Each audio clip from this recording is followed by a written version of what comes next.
Sexual health is here for any and all people at BC to do the same thing.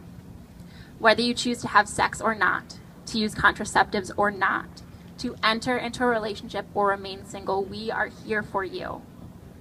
We are here to listen and support you, to connect you to resources, and of course, give you condoms, and lube, and stickers, and pamphlets, and buttons. Everyone loves the buttons. They're always a huge hit. People are like, well, buttons. I don't need a condom, but the buttons are awesome. Fine. Anyway, we aren't professionals. We're your peers. But we strive every day to educate ourselves and others about sexual health, reproductive justice, healthy relationships, and the unique struggles faced by BC students. So Students for Sexual Health is not just about handing out condoms, although we love to do that, and you all love the buttons. We're a group that stands in solidarity with activists for reproductive justice. We believe that giving proper education and resources concerning sex, sexuality, reproductive health, contraception, and relationships and consent are crucial to the complete, holistic health of all people. Sexuality is part of the physical, emotional, mental, and spiritual well-being. We believe that our mission is in line with the Jesuit mission of educating the whole person. Sex education is part of educating the whole person. It says right on BC's website, a person can't be considered whole without an educated solidarity with other human beings in their hopes and fears, and especially in their needs. I need reproductive justice. We all do. We all do. The reality is that BC students have sex. Lucky you. And they have questions and concerns about sex.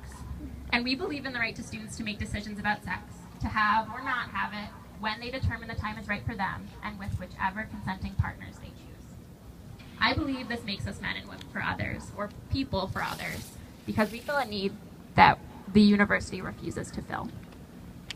I am here today to say that to ignore this part of students' development contributes to a harmful tradition of fear and shame around health, sex, and sexuality that is no longer acceptable.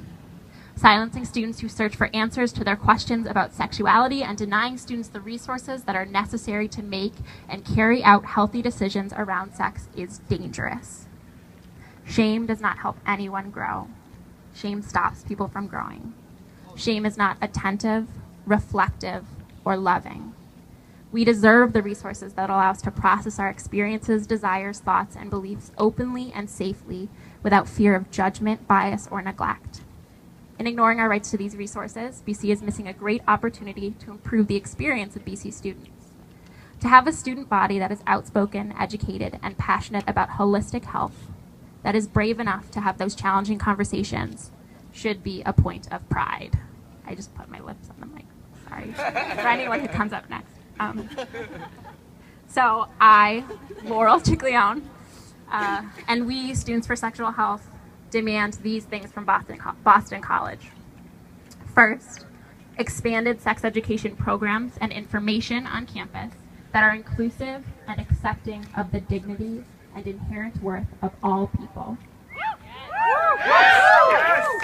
Second, the availability of sexual health materials and resources on campus, and in the meantime, information about how and where students can go about obtaining these resources off campus.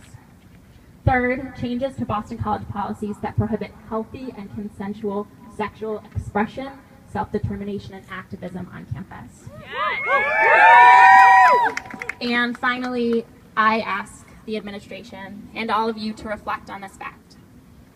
In 2009, 90% of the student bodies voted for these changes to be made and for these resources to be made available. It is 2015 and it is 6 years later and we are still waiting. So I ask all of you to join us. Thanks.